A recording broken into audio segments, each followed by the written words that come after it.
اور ان کی حالت خراب ہونے کی وجہ سے ان کی موت واقع ہو گئی ہے. تو یہ بڑا ہی یعنی اس کے اوپر سنسیشن ایک یعنی خوف کی فضا پھیل گئی, اور اس کے ساتھ ہی شہریار افریدی کے حوالے سے بھی ٹرینڈ چلنا شروع ہو گیا کہ ایک تو مر گیا ہے, دوسرے کی جان کو خطرہ ہے. تو تحریک انصاف کے جتنے لوگ جو جیلوں میں قید ہیں ان کو تحریک انصاف کے لوگوں نے اپنی طرف سے ان پر انا للہ پڑھ دیے, لیکن وہ کہتے ہیں نا مردہ خود بول پڑا. پھر شام کو جیل حکام نے محمود الرشید کی ایک ویڈیو ریلیز کی جس میں انہوں نے باقاعدہ وقت اور جائے مقام جہاں سے وہ بول رہے تھے اور جس وقت بول رہے تھے وہ سب مینشن کرنے کے بعد ایک ویڈیو بنا کے کہا بھائی جان میں زندہ ہوا. میں میاں محمود الرشید کل پی آئی سی میں اپنے میڈیکل چیک اپ کے لیے ہارٹ کے وہاں پر گیا تھا, اور آج 23 اگست بروز اتوار شام 6 بجے میں کیمپ جیل میں خیریت کے ساتھ ہوں.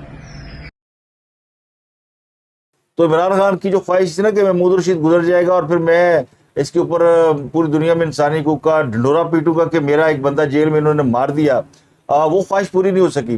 جیسے ارشد شریف کے قتل کے بعد انہوں نے کوشش کی تھی کہ اس کی لاش کو کندھے پہ اٹھا کر اس پر سیاست کر سکیں, لیکن ارشد شریف کی فیملی اس پر راضی نہیں ہوئی اور نہ انہوں نے ان کے ساتھ کھڑا ہونے میں یعنی کوئی دلچسپی دکھائی. آج بھی ارشد شریف کی والدہ نے جو درخواست دی ہوئی ہے سپریم کورٹ کے اندر, اس میں یہ کہا ہے کہ عمران خان صاحب اور ان کے 5 ساتھیوں کے خلاف یعنی ان سے پوچھ گچھ کی جائے, ان سے تفتیش کی جائے. ابھی تک ان کی یہ درخواست جو ہے زیر التوا ہے. تو وہ تو ارشد شریف کے قتل کا شبہ انہوں نے ان پر ظاہر کیا ہوا ہے, اس لیے وہ ارشد شریف کی لاش کو سیاست کے لیے استعمال نہیں کر سکے. تو محمود الرشید کی لاش کو بھی سیاست کے لیے استعمال کرنے کا جو منصوبہ تھا وہ بھی دھرے کا دھرا رہ گیا. اب خان صاحب کی آج سپریم کورٹ میں پیشی تھی اور جسٹس یحییٰ افریدی 3 رکنی بینچ کے سربراہ تھے, اور یہ کوئٹہ میں وکیل کے قتل کا کیس ہے اور اس کیس کی آج عدالت میں رپورٹ بھی باقاعدہ پیش کی گئی. اس تحقیقاتی رپورٹ میں کہا گیا کہ ایف آئی آر کے مطابق مقتول نے چیئرمین پی ٹی آئی کے خلاف آرٹیکل 6 کا مقدمہ کر رکھا تھا اور اسے دھمکیاں دی جا رہی تھی. رپورٹ کے مطابق 8 جون کو وزارت داخلہ کی جانب سے 7 رکنی جے آئی ٹی بنائی گئی. DIG CTD کی سربراہ میں جے آئی ٹی کے اب تک 8 اجلاس ہو چکے ہیں اور مقدمے میں پی ٹی آئی کے چیئرمین عمران خان سمیت 4 ملزمان کو شامل تفتیش کرنے کا فیصلہ کیا گیا. 19 جون کو ان کی طلبی کا نوٹس بھیجا گیا لیکن وہ پیش نہیں ہوئے. رپورٹ میں کہا گیا کہ مقتول کی اہلیہ اور ان کے 2 بھائیوں کے بیان بھی ریکارڈ کیے جا چکے ہیں, لیکن چیئرمین پی ٹی آئی جو ہے وہ کسی بھی ایک موقع پر شامل تفتیش نہیں ہوئے. تو یہ درخواست کی تھی سرکاری وکیل نے کہ انہیں شامل تفتیش ہونے کا حکم دیا جائے. خان صاحب جب آج عدالت میں پہنچے تو انہوں نے کالا چشمہ اور کالا سوٹ پہن رکھا تھا اور انہوں نے پورا یہ تاثر دینے کی کوشش کی کہ وہ احترام محرم میں کالا لباس پہن رہے ہیں. تو عدالت کو انہوں نے متاثر کرنے کی کوشش کی. ان کے وکیل نے بھی کہا کہ جی آج کل محرم کے ایام ہے تو محرم کے بعد کوئی سماعت رکھ لیں. تو ظاہر ہے بینچ میں موجود جو جج ہیں وہ بھی اس بات کو سمجھتے ہیں کہ یہ بڑا مقدس مہینہ ہے اور بڑے ایام غم چل رہے ہیں. تو انہوں نے اس پر غور کیا اور جسٹس یحییٰ افریدی کی سربراہی میں 3 رکنی بینچ جس میں جسٹس مظاہر علی اکبر نقوی اور جسٹس مسرت حلالی صاحبہ بیٹھی تھی, تو انہوں نے اس پر ایک دوسرے کی طرف دیکھا اور پھر عمران خان کے وکیل نے یہ بھی کہا کہ درخواست گزار کو جان کا بڑا خطرہ ہے اور ان کی جان خطرے میں, ان پہ بڑے حملے ہو چکے ہیں, تو یہ پھر سماعت آپ آگے رکھ لیں, محرم کے بعد رکھ لیں. تو پھر عدالت نے مقدمے کی سماعت 9 اگست تک ملتوی کر دی ہے. تو لگتا ہے کہ وکیل عبدالرزاق شر قتل کیس میں سپریم کورٹ نے حکومت کے خاتمے تک عمران خان کو گرفتار نہ کرنے کا ڈیسیژن دیا ہے, کیونکہ حکومت کی طرف سے یہ کہا گیا کہ 8 اگست کو حکومت گھر چلی جائے گی اور 9 اگست کو عمران خان صاحب دوبارہ اس کیس میں پیش ہوں گے.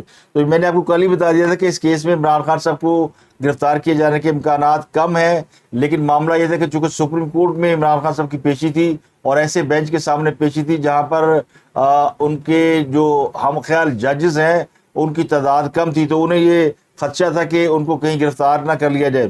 لیکن عدالت نے کوئی ایسا کام نہیں کیا اور میں نے آپ کو بتایا تھا محرم کے ایام میں عمران خان کی گرفتاری کے چانسز ویسے کم ہے.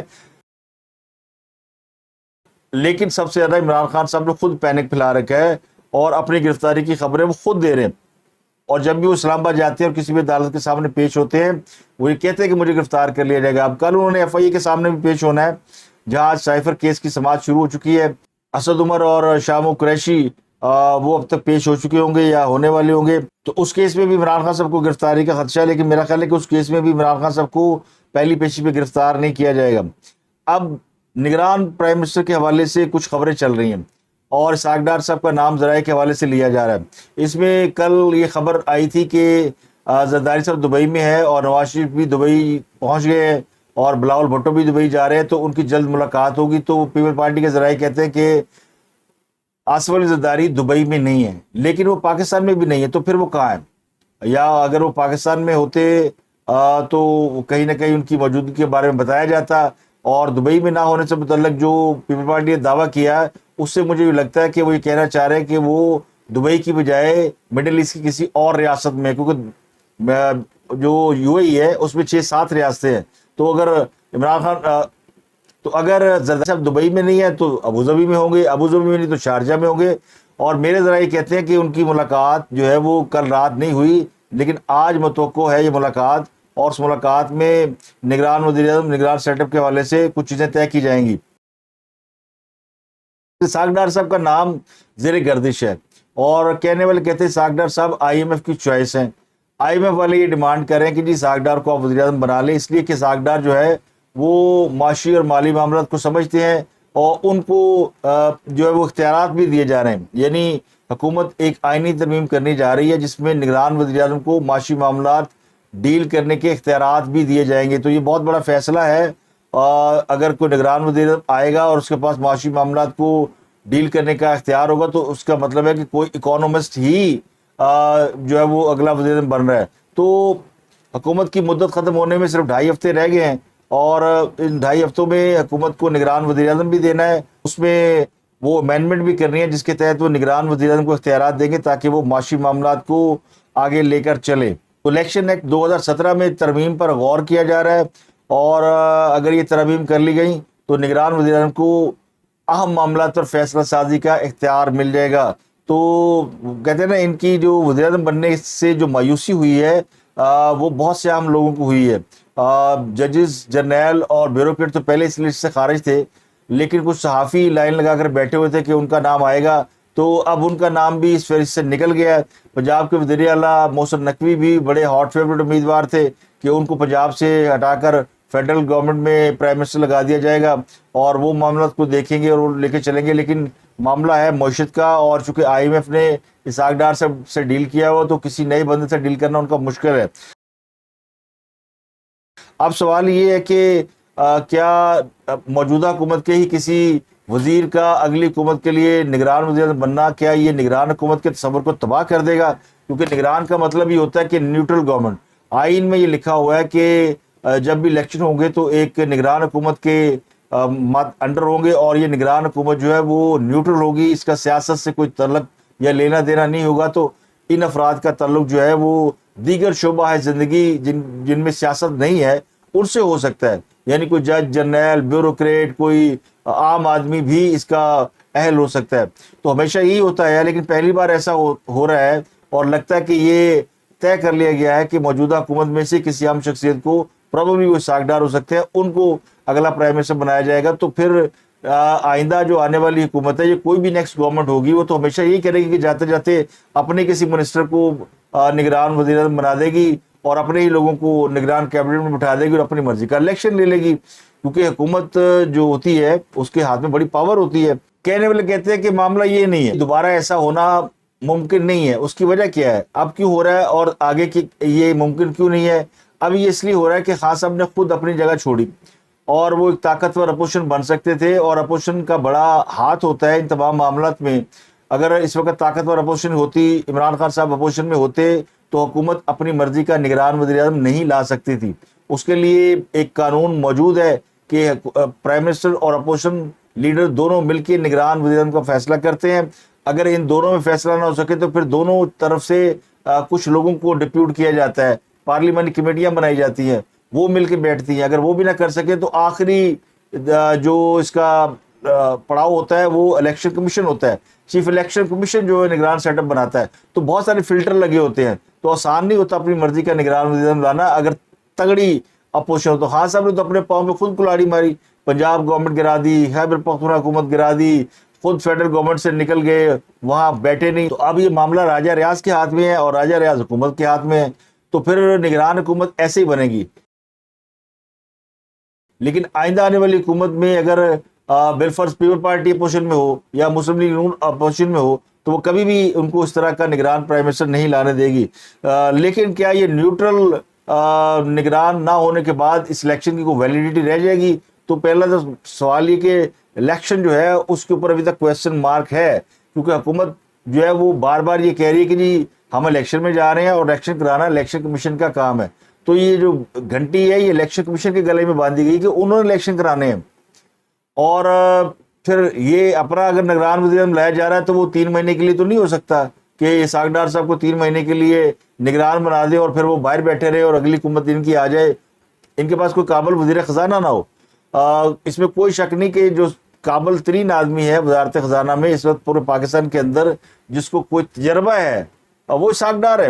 معاشی معاملات کو سمجھنے سمجھانے میں ہاں وہ غصے کے تیز ہیں اور ان کا بلڈ پریشر ہائی رہتا ہے, تو کبھی کبھی وہ جو ہے وہ کہتے ہیں لڑکھڑا جاتے ہیں, لیکن ان سے بہتر ابھی تک پاکستان کو پچھلے 15-20 سال میں کوئی وزیر خزانہ نہیں مل سکا. اس پر تو ان کے دشمن بھی سمجھتے ہیں کہ یہ بات درست ہے, چاہے وہ اسد عمر ہو, شوکت ترین ہو, حفیظ شیخ ہو, مفتاح اسماعیل ہوں. مفتاح اسماعیل قدرے بہتر تھے لیکن باقیوں کا تو بیڑا ہی غرق ہوا ہوتا نا. تو اسحاق ڈار صاحب جو ہے وہ بنیادی طور پہ IMF کی چوائس ہے کہ جگہ ساڑھے نہ چلنا ہے, جیسے پھر اسحاق ڈار کو لے کر آئیں اور اسحاق ڈار کے ذمے یہ کام ہوگا کہ وہ یہ جو 9 مہینے کا پیریڈ ہے اس کے بعد جو اگلا ایگریمنٹ ہونا ہے اس تک انہوں نے اس سارے معاشی پلان کو لے کر چلنا ہے. تو پروبیبلی یہ جو گورنمنٹ ہے یہ 9 مہینے تک چل سکتی ہے جو نظر آتا ہے, اور پھر یہ وہ یوتھیوں کی جو ہے نا امید توڑنے کے مترادف ہوگا. وہ جو کہتے تھے سہیل وڑائچ صاحب کے جی عمران خان کا ووٹ بینک نہیں ٹوٹا, ان کی امید باقی ہے. تو اب اگر نگران سیٹ اپ بھی نیوٹرل نہیں ہے اور حکومت ہی اپنا بندہ لے کے آ رہی ہے, اگلی حکومت بھی ان کی آنی ہے, تو پھر امید کتوں رہ جانی ہے. تو اب لگتا ہے کہ اس خواہش کو بھی پورا کیا جا رہا ہے. اس کے علاوہ جعلی بیانیہ, جعلی ویوز. عمران خان ٹک ٹاک آیا ہوا ہے اکاؤنٹ, اور ان کا اس کے اوپر جو ویوز چل رہے ہیں اس کے حوالے سے سوشل میڈیا پر بہت ساری چیزیں سامنے آ رہی ہیں کہ وہ ویوز جعلی ہیں, اور بہت سارے لوگوں نے ثابت بھی کیا ہوا ہے کہ یہ پیڈ ویوز ہیں اور وہ اپنی پروموشن کر رہے ہیں. اچھا, اسی ایک طرف یہ خبر چل رہی ہے اور اسی بنیاد پہ کہ ویوز جعلی ہے ایک اور شخص نے دعویٰ کر دیا, وہ بھی صحافی ہیں ہمارے دوست سمیع ابراہیم, ان کو بھی کبھی کبھی جوش آتا ہے. وہ کہتے ہیں جی عمران خان کو تو ٹک ٹاک والے کہتے ہیں کہ ہم سے $10,000 پر ویڈیو لے لو اور ایک ویڈیو میں دے دو, ایک تصویر دے دو, اور عمران خان تو اس سے پیسے کما رہا ہے, تو عمران خان کو تو پیسے کمانے کی ضرورت نہیں ہے. تو یہ ان کے جو چاہنے والے ہیں نا ابھی تک ان کے اس سحر میں گرفتار ہے جس میں عمران خان کا کرزمہ ہے. تو عمران خان کا کرزمہ ان کی ذات کے لیے ہے, اس کا پاکستان کو کوئی فائدہ نہیں ہے. عمران خان صاحب $10,000 چھوڑے $10 لاکھ بھی کما لے ٹک ٹاک سے, تو اس کا پاکستان کو کوئی فائدہ نہیں ہے.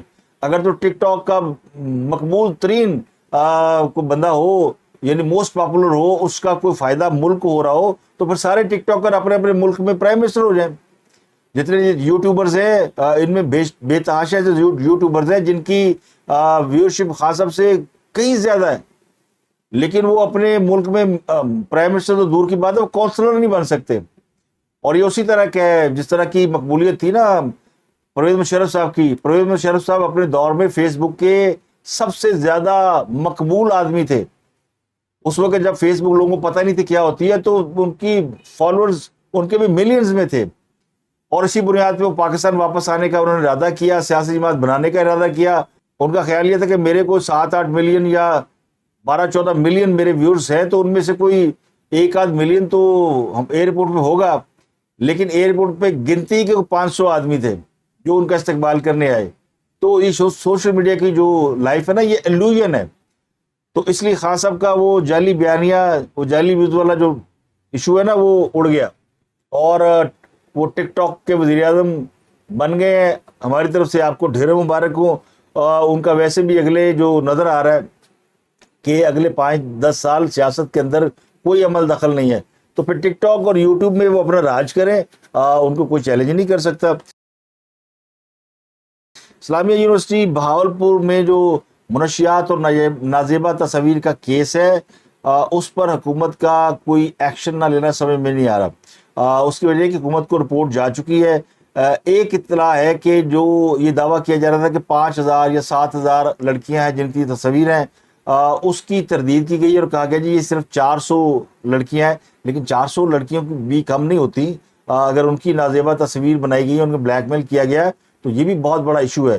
تو حکومت کیا اس ایشو کو دبانا چاہتی ہے, اس پر بات نہیں کرنا چاہتی, اس پر کوئی انویسٹیگیشن ابھی تک کوئی JIT نہیں بنی, کوئی اس پہ عامر میر صاحب نے آ کے پریس کانفرنس نہیں کی. کرنی چاہیے تھی پنجاب کے وزیر اطلاعات کو, وہ آ کے پریس کانفرنس کریں, وہ حالات بتائیں. بڑا پینک پھیلا ہوا ہے, لوگ پریشان ہیں کہ کیا تعلیمی اداروں میں درسگاہوں میں یہ سب کچھ ہو رہا ہے.